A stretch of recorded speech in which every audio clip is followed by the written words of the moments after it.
Alam nyo ba na magkakaroon na ng airport ang Dait?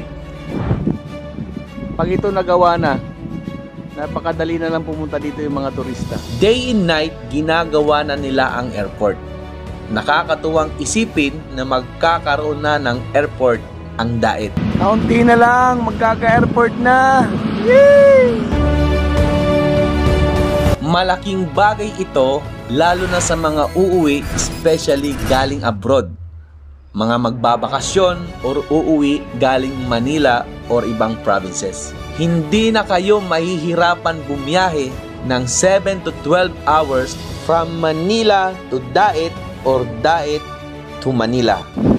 Sigurado ko dadagsayin ng maraming turista to pag nagawa ang airport. Biruin mo, nasa tabing dagat, tapos nandito lang yung airport.